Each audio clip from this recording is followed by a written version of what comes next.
Hello everyone. Thank you to Sindoni Says Talk Radio. I've got a great program today again for you. My guest is a special guest today. She's a good friend as well. I'm blessed to be able to say that. Her name is Jennifer Martin. And Jennifer is an author.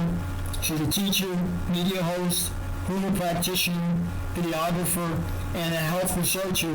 But I'll let her tell us. So, Jennifer, thank you for coming on the program today. Oh, it's my pleasure, Stephen. I'm so glad you asked me because I've been wanting to talk about this topic today called Some of the Magic of Hawaiian mysticism, as it's otherwise known. And so I really appreciate the opportunity you're giving me to talk about it. Well, it's my pleasure. I also have delved into the Hawaiian prayer, the Ho'oponopono, on my Sindoni Says site.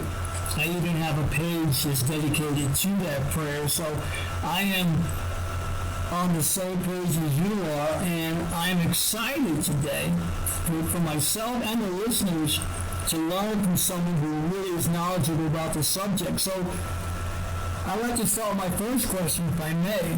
Tell us about your background as a teacher, author, media host, media practitioner, a videographer, and a health researcher. Would you please? I will. Actually, I've had 3 incarnations in terms of a career. I started off teaching high school English and drama, filmmaking, and journalism for about 15 years. Then I became a high school vice principal. Then I went into the district office to be the public information officer for a large school district in Sacramento. And during that time that I was teaching and also being an administrator at the high school level, I started teaching classes at National University, teaching teachers how to write curriculum because it was part of their requirement for a teacher credentialing program. So I did that, and then I also got interested in hosting television shows. When I was young, I used to be on a show in San Francisco called Dance Party, which was the West Coast equivalent of American Bandstand. Remember that in Big Park? Oh, absolutely. Absolutely. San Francisco. And so I was on that show for 2.5 years, meeting all kinds of celebrities and introducing the latest dances to the Bay Area. And that got me interested in, what television life was all about. So when I had a chance to host my students on a television show in Sacramento called Conversation Junior, it was on Channel 10, which is a local affiliate. It did jump at the chance because it was an opportunity for me to be back in a television studio. Well, that kind of got me revved up, and I thought, wow, I really would like to host my own TV show. So somehow, one of my friends who had a show called Creative Inner Crisis, which is Dr. John Nestor, invited me to co-host his show for a year. So this was back in 1989. And then I got interested in doing commercials and acting in movies as an extra. I was in movies with Anita Estevez and Debbie Moore, and I actually hosted a television show on the Travel Network called Papa Weekly Magazine. So that was my first entry into a national presence, and that was really fun. In the meantime, I finally retired, and I thought, gee, what do I do now? Well, I've always been a writer, and in fact, I was published when I was 10 years old in a column called the Aunt Elsie Column for Children with the Oakland Tribune, and I used to write little stories and get so many points, for sending them in, and so that really thrilled me to see my own byline. And so when I came to retirement, I thought, wow, I really want to write. So I started writing. My best book so far has been my novel, The Huna Warrior, The Magic Begins. And that was back in 2007.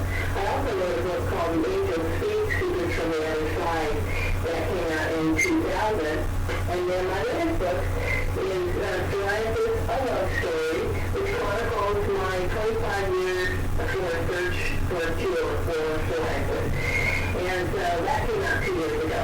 So that's pretty much my background. So my next question for you is, you wrote the book in 2007 that took third place in the nation for Best Visionary Fiction by the Independent Publishers of America. And that book was The Huna Warrior, The Magic Begins. And I read that book, but tell the audience what that's about. Okay. Well, again, when I was retired, I asked my husband, what should I write about? And he said, write what you know. So at the time, I was studying Huna. Actually, I had been studying Huna for a long time. And I was certified as a teacher. So I thought, well, I'll write a story about a vice principal of a high school, which I used to be. But this one comes from a long descendancy of the Hawaiian kahunas. And one of her students tells her that she is the Huna warrior, that the magic is being denigrated in Maui by a renegade kahuna who's trying to kill off all the other kahunas in his attempt for supremacy.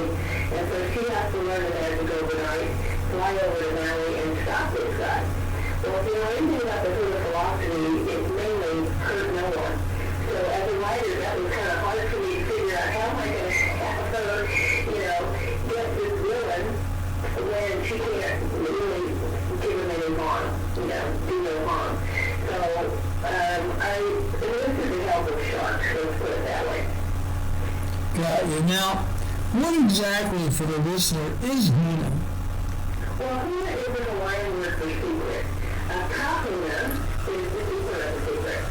The ancient Hawaiian kahunas practiced Huna, which contains elements of philosophy and religion and science, but it doesn't refer to any specific practice like ho'oponopono or hula, chanting, or yoni. Instead, it refers to the underlying assumptions upon which the individual Hawaiian practices are based. Great. How long have you been a Huna practitioner? Long time, since 1983. I was certified to teach Huna by the Huna Research Association. Now it's called Huna Research Incorporated.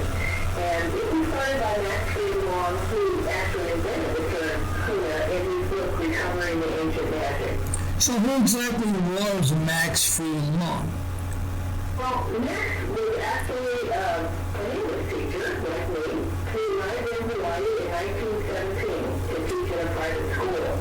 And while he was there, he listened to the faculty talk about stories about kahunas, the shamans of Hawaii, who could heal broken bones in just a matter of minutes, and use their magic to foretell someone's future. Firewalk with no injuries to their skin, and they could even pray a man to death. Well, Max was very intrigued by all of that, so he tried to get more information from everyone he met about how the kahunas did their magic. One time, he talked to his daughter as a Christian missionary who was challenged by a kahuna about whose God was stronger. And the kahuna told the missionary that he would show that his beliefs were stronger by promising to pray his congregation of Hawaiians to death. So sure enough, one of the parishioners died each day, and then the missionary began to panic. So he fled to another town, he learned the kahuna magic, and secretly made a death prayer. In other words, he reversed the death prayer that was being sent to him, his parishioners, to the challenging kahuna. Now, the kahuna never saw it coming, so he had taken no precautions against this attack, and he died in 3 days. So these types of stories just intrigue Max, but whenever he asked his neighbors or his fellow teachers about the kahuna magic, he was met with a wall of silence. He must have persevered, so what was his lucky break? Well, in desperation, he went to the District Museum in Honolulu to see if they had any research on it. And it was there that he met Dr. William Tufts Brigham, the retired curator, who verified everything that Max had heard about the kahuna. He told Max, I've been waiting for somebody just like you for 40 years to come into his office because he wanted to share his research with us. It was kind of funny because Dr. Brigham told Max about the time he went firewalking with 2 kahuna friends of his. And they walked together to the top of a lava flow that was burning while they got ready to descend the mountain. But first they had to throw rocks on the hot lava to see if it to hold their weight because they didn't want to sink in it. Then they tied two leaves around their bare feet and made a chant out loud. And this chant was handed down orally word for word for generations, so they knew it would work. So Brigham wasn't sure about any of it. He was just shook up. And he thought, I'm not going to this mountain unless he can let boots on. So he stood there at the top, very reluctant, until finally they just laughed at him and just shoved it. And he had to walk down then. So they walked down 150 feet on the hot lava. And when they got to the bottom of the slope, Brigham's boots had burned off, and his socks were on fire, with the oil blisters on his feet. And the Hunas had oil blisters either, even though their feet had burned off. So that was really intriguing to Max when he heard that story and others that Dr. Billy shared with him. Dr. Brigham also gave him written copies of the chants of protection and other rituals because he was concerned that the Kahunas would one day stop passing their legacy by word of mouth to their descendants. And since the Hawaiians never eliminated their traditions down, Brigham thought that magic would be lost if he didn't write it down. So he did as much as he could. And Max really wanted to save the magic too because he felt the world to use a multiple system that would be an endless value to humanity, maybe could be recovered. But in 1931, he finally admitted defeat and moved to California. Well, we know Max must have solved the mystery because he wrote a book called Recovering the Ancient Magic, right? Right. 4 years, though, after he moved back to California, he woke up in the middle of the night saying, I know how to decode the magic. So the idea struck him that the Kahunas must have had names for the elements in the magic. Otherwise, how could they pass on the information orally to their children? Now, the Hawaiian language is made up of words which have been built from short root words. The translation of the roots will usually give you the original meaning of the word. So, Max found the words used by the Kahunas in the written chants and prayers that Brigham had written, and he made a fresh translation of them from the roots. Max discovered that the Hawaiian words had both a public meaning and a secret meaning. For example, if you take the word aloha, outwardly it's a greeting to someone, hello or goodbye. It also means love and loving spirit. But when you look at the meaning of the root word, ha means breath, and aloha secretly means go with the breath of God. I think that's so beautiful. Anyway, so after decoding the words and the Kahuna chants and rituals, Max remembered that Brigham had told him to be on the lookout for 3 elements that were needed to make the magic work. The first element was consciousness, directing the magical processes. This was what Max figured out was the high self, or super consciousness, or what the Hawaiians called the Amakua. The second element was a form of force used during the magical activity. This is called mana, or energy. And the third element, a substance through which the force could act, was called aka, a.k.a. So after analyzing these elements, Max came up with a theory or a construct of how he thought the magic worked. Do Hawaiian scholars or historians today agree with Max's theory of kahuna magic? No, his theory was not one that the Hawaiians had ever acknowledged as theirs, but it was the best explanation that Max could come up with at the time since the Hawaiians wouldn't talk to him. Throughout his years of research, though, he actually traced the tradition to a tribe of Romero living in the Atlas Mountains in Africa, across from Spain.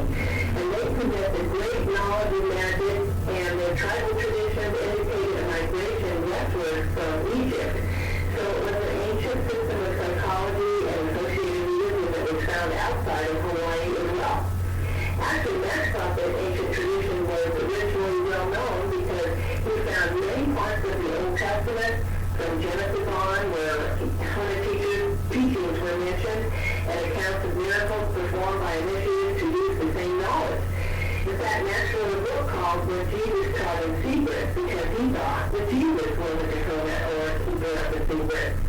And he also wrote other books like The Secret Science Behind Miracles, The Huna Code, and Religions, and more. That sounds very interesting. Can you tell us more about Max's theory and how Huna worked? Sure. Max noticed that the Kahunas believed that human beings were made up of 3 separate cells or souls which operate in the physical body. It's like having a car with three separate engines. Next, call these three souls the low self, the middle self, and the high self. Each self lives in invisible or shadowy bodies, or what you can think of as a third devil. The low self is the government called the EVP, corresponds to what we call the subconscious mind. It's housed in the solar plexus of the body, and Max called it low because the other cells reside higher up in the body. The low self, or subconscious mind, is in charge of our physical bodies. Use our hearts and regulates our body temperature. It's the source and storehouse of our emotions and feelings. It also holds our memories, sorting and storing them like a computer does files, not just in subject areas, but in similarities of emotion. Now, the low self responds to pictures or symbols rather than words or commands. The middle self, what the Hawaiians call the uhane, corresponds to what we think of as the conscious mind. It uses higher adaptive reasoning. It's the logical, linear thinking self. The middle self talks. It powers in the head. The low self sends the middle self all the sensory impressions through the organs of the five senses, but presents them to the middle self for explanation. The middle self, which is the reasoning self, then knows what to make of the evidence presented and orders action of what's needed. The middle self is more involved than the low self, and it's its job to guide and control it so it will stop operating on an animalistic or predatory level. Now, the high self hovers above us, and it's what we call the divine self that watches over us, never approaching our free will, and it helps us to gain experience and growth. The high self then corresponds to divine or superconscious mind. The gentleman called it the Amakua, or utterly trustworthy parental self, and it was comprised of two spirits, one male and one female. So in tune with each other, but they acted as one. The high self sometimes acts as our guardian to protect us in endless ways from babyhood on to life. For example, it's our high self that might wake up our dog to alert us that the house is on fire. But it's also the high self that allows us to learn the hard way about things and just feel we will get the message. The high self is personified as light, a personal light for each of us to guide us out of the ways of darkness.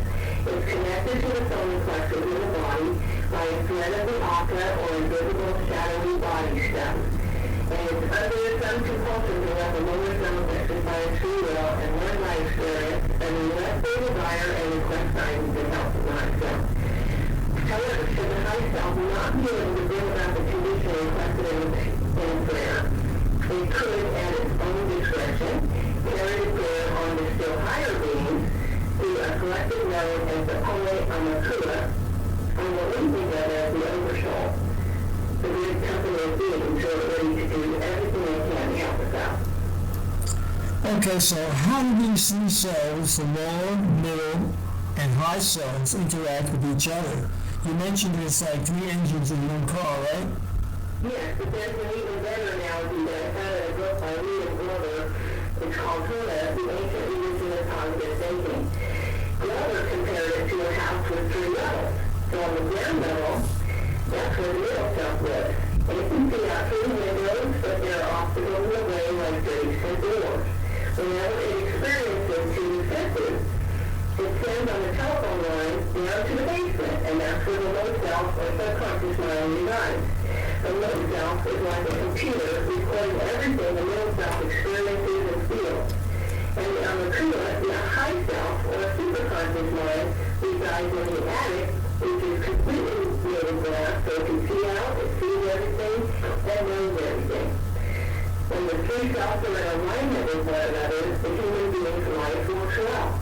But if one of the cells is not cooperating or is trying to take over the person, and I'm sure you know by now it's usually the low self that acts up, the person's life can spin out of control. That's when that person might face all kinds of problems like addiction, illness, and negative experiences. Next thought that the low self remembers but can't reason. The middle self reasons but can't remember. And the high self neither reasons nor remembers, it just knows. It knows what is to be done of a thing or idea by becoming that thing or idea for an instant. and they can become a part of the future and know it as well as the past. So the kahunas will send their prayers to their higher self, and they count on it to fulfill the request. So now it sounds like instead of kahuna magic, we're talking about kahuna prayer, right? Right, because remember now, Huna is a combination of philosophy, religion, psychology, and mysticism. Some people might call it magic, some people see it as an effective prayer method. So let's go back a second to the conversation Max had with Dr. Griffith. Waiting until Max to look out for a follow force used in the Huna ritual. The Kahunas call this vital force mana. It's the life force upon which all creative zones depend on to do their activities. Mana is created automatically by the low self from the food we eat and the air we breathe. The low self then raises the mana's vibrations before passing it on to the middle self to use. And once it's raised vibrationally, it's called mana. And then when the high self takes it, it's raised even more vibrationally and it's called mana loa. Now the process of making a prayer to the high self involves raising the mana to the next voltage up from the middle self. So when the Kahunas got ready to do a prayer, they would concentrate on controlled breathing, asking their low self to store up the energy to make the changes that they would be requesting in this dense physical world. They visualize the mana as water building up inside of them from their feet to their head and spouting out the top of their head like a fountain. And you mentioned controlled breathing as part of their prayer ritual. Why is that important? Well, controlled breathing is at the heart of doing a Huna prayer. So, by controlling our breath, we increase our energy and vitality, and breathing stimulates the electrical process of every cell in the body. It stimulates the flow of the lymph fluid, which is the body's fluid system. We have 4 types of lymph fluid in blood, by the way. Dead cells and other toxins must be eliminated by the lymph system, which is activated by deep breathing. So not only does physical health depend on correct breathing, but our mental power, happiness, self-control, clear-sightedness, and spiritual growth are dependent upon breath, and in particular, deep breathing. And many people know that entire schools of philosophy like yoga have been founded upon the science of breath. How exactly did the kahunas use deep breathing in their prayer rituals? Well, the kahunas use deep breathing to accumulate mana or energy for their prayer requests. For example, when the Christian missionaries came to Hawaii in 1820, the kahunas called them howlies. Howlies breath, only means without. So the howlies were people who prayed without breath. And the Christian missionaries would sit in their churches and bow their heads and pray silently, but they didn't use controlled breathing. So the Hawaiians knew that their prayers weren't going to get answered. But the way they prayed was to store up the mana through deep breathing and visualization. King Kamehameha, before he united the kingdom of Hawaii and all the people on the island were fighting with one another, he would gather his warriors before a battle. And they would breathe heavily for 3 days. And they would get very emotional and worked up. They stored their energy that they had breathed in into wooden spears or staff, and they visualized their victory in their minds. Then they would send the energy that they had accumulated to their high self along with the picture of victory as if it had already happened. So it's kind of like the old way, remember the old Polaroid cameras and the way that those pictures got developed? Yes. Kind of like that.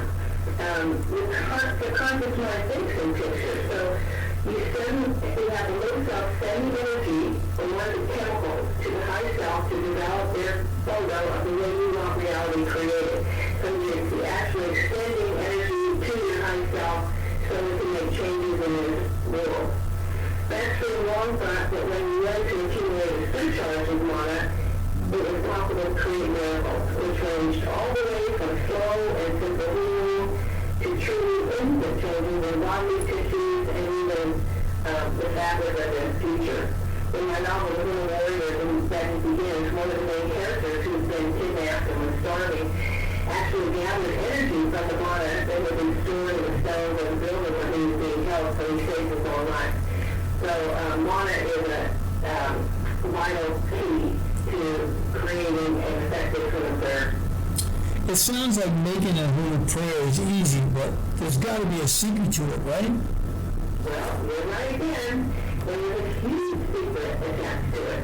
The biggest secret to doing a Huna prayer is knowing that it's not the middle self that delivers the thought form prayer with extra mana to the high self.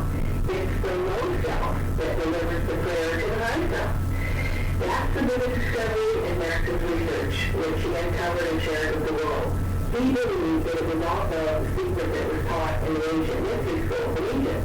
So going back to William Glover's symbol of the house, the middle self has a phone line to the basement where the low self resides. And it tells the low self to deliver messages to the high self. Now, there's a phone line from the low self in the basement directly to high self. So it's the low self that sends the message in a picture form on an activated optic cord. And that's how it works. Remember the missionaries, the Hawaiian, what pray you have read? They don't send any energy along with their picture. They pray from their conscious mind rather than their subconscious or low self. And that's why their prayers work not always answered. Does a Huna prayer always work? Well, most of the time it does, but if it doesn't, it's because there's some sort of blockage to that phone call.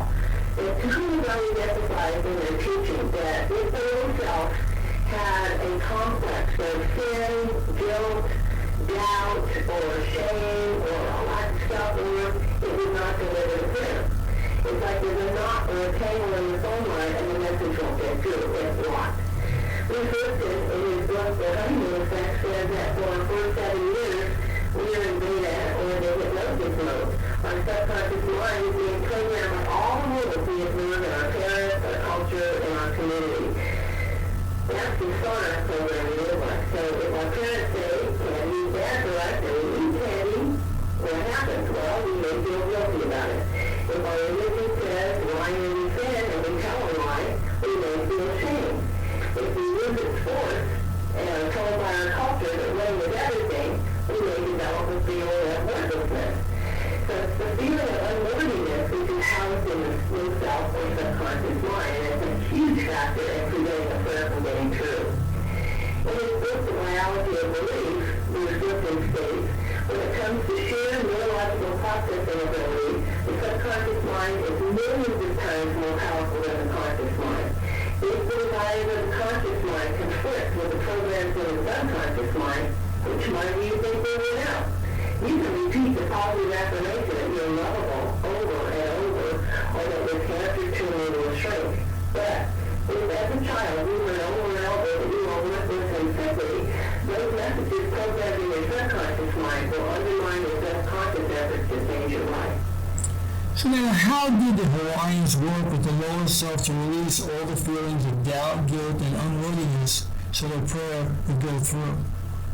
Well, they developed a ritual called the Ho'oponopono, which was a forgiveness and balancing ceremony. Some people, of course, would say, oh, you shouldn't practice Hawaiian traditions if you're not Hawaiian. But I think that's like saying you shouldn't eat Italian food if you're not Italian. So Ho'o means to make or cause. Pono means excellence, well-being, virtuous, perfect order. When words are doubled in Hawaiian, it means twice as strong or emphasizes a word, like marry. So Ho'oponopono means making things right again. The low self can't be coerced into giving up its feelings of guilt. This can only happen through love and forgiveness and making amends. The Ho'oponopono ceremony involves opera chords, which are the energy strands that connect us to everyone and everything. These opera chords are made of life force or mana, and they're sticky, stretchy, gray, and wispy, and connect you to everyone you've touched or who has touched you with strong emotion and influences you until you consciously touch it. It's like a fierce medical tubing containing energy, like a siphon where gas flows down the tube into another container. The difference believes that medical telepathy involves transmissions of thought that travels on opera chords and went from one person to another. Now, the Hawaiian Ho'oponopono ceremony cuts and releases the unwanted opera chords or ties that bind.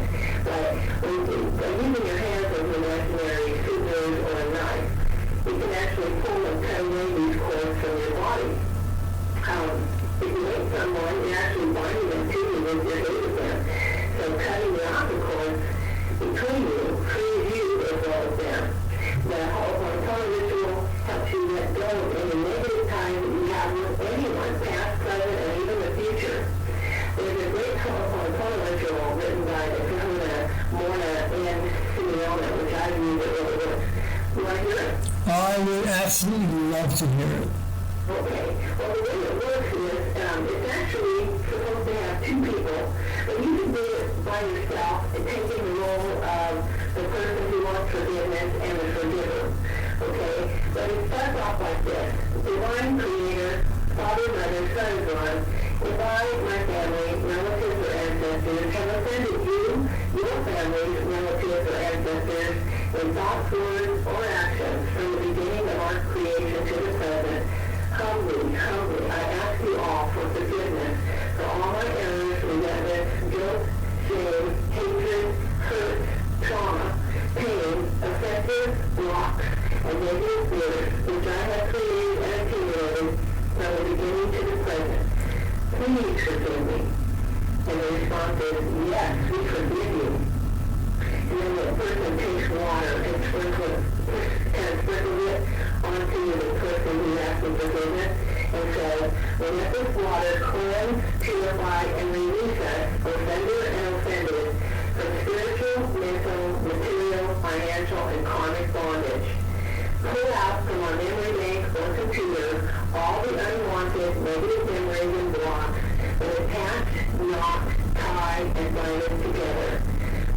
Sever, detach, untie, and release these unwanted memories and blocks. And as you say those words about severing and detaching, you use your fingers to cut these cords. Just see them coming out from your body, especially the solar plexus, and then cut them like you would cut a scissors. Transmute these unwanted energies into pure light. Fill the spaces these energies occupy with divine light. When you have the recipient shut back with their hands the outer cords into their own body. So it's all sealed up. Let divine order, light, love, peace, balance, understanding, joy, wisdom, and abundance be made manifest for us through the divine power of the divine Father, Creator of all life, Mother, Son, and One, in whom we abide, rest, and have our being, now and forevermore. Amen. And the Hawaiian code is Ama'amala. Jen, most of the clouding of guilt and unworthiness, does the low self or subconscious mind feel worthy to send your prayer up to the higher self?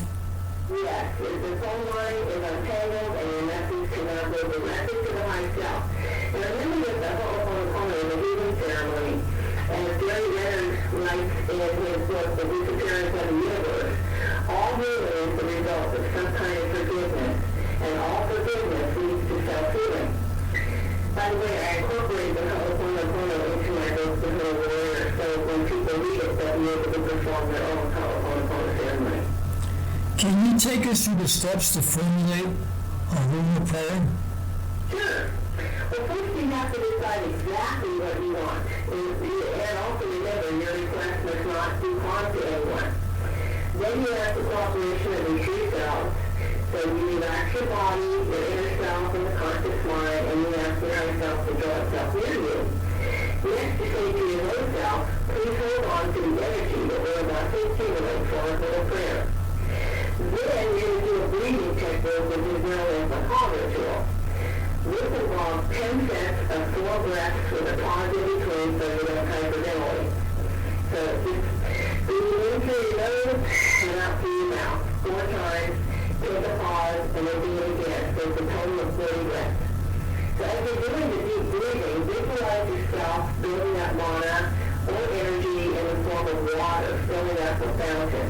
See the mana filling up your body and overflowing at the top of your head. Or you can visualize a big ball of energy getting larger and larger in your hands, whatever works best for you. When you're finished taking the 40 breaths, you then make contact with your high self by saying something like, and you can is the real word.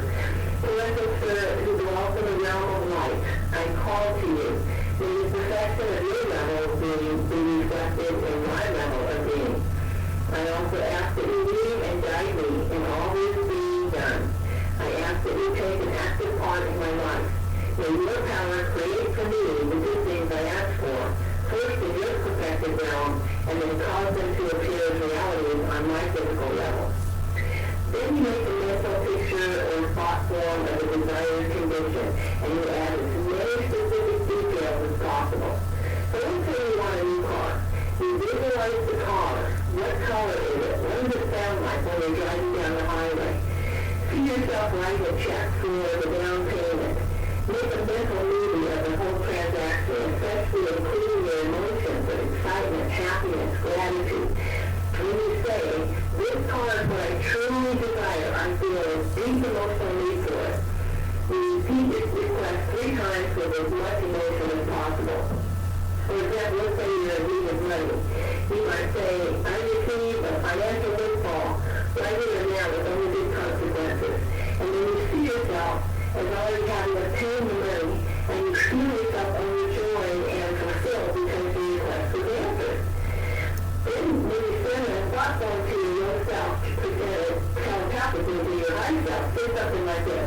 I hold this picture before the mirror of my high self and reflect it down into the depths of my inner self. Then next you want to strengthen the thought form with the mana which you accumulated, and you're going to send that to your high self so it has some energy to create the changes in your physical reality. So you tell your low self, release this energy now, low self, and give it the high self to make the changes I'm asking for right here and now. So you say 3 times, take this energy now, high self, and use it to work on your level to grant my prayer. And what I do is I can throw my arms out like I'm releasing doves when I say this, and take this energy now. Then we end the prayer by saying, thank you, high self, for listening to my prayer. My prayer has taken flight. Let the rain of blessings fall. Now, the rain of blessings is a feeling of extra energy cascading down through you. And people who do their prayers, they often feel this energy tingling in their bodies.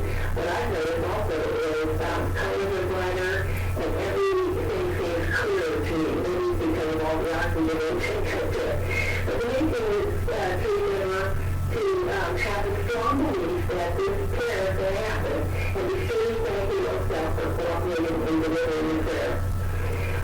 There's a book that Max Huna called The Secret Science of Work, and it has several chapters in it on how to formulate your own little prayer. Besides writing books, what else did Max Friedman do? Well, in 1948, he started the Huna Fellowship, Inc., which began the Huna Research Association, and it issued bulletins which discussed information on Huna and recorded various phases of research being done by people experimenting with Huna concepts. Then the Huna Research Association became known as Huna Research Inc., and they offered a correspondence course called The Fundamentals of Huna Psychology, and that's the one I took, and I received a certificate from them in 1983 authorizing me to teach it. So I'm really glad I learned about Huna because it embodies the philosophy of hurt no one. It's all about self-empowerment and tapping into your highest potential. It's very much like starting with, where we say tap into the force, use the force, so that's what the mana is that's the force. When I was a warrior, it was because I wanted to inspire people to learn more about Huna and to practice it. So that reminds me, if anybody wants to get my book, it's available in both print and digital formats at Amazon.com. You can also go to my website, HunaWarrior.com, for more information about my writing career. I even incorporated Huna in one of my screenplays that I wrote back in 2011. I actually won the Gold Kahuna over there at the Hollywood Film Awards for my screenplay called The Huna Chick.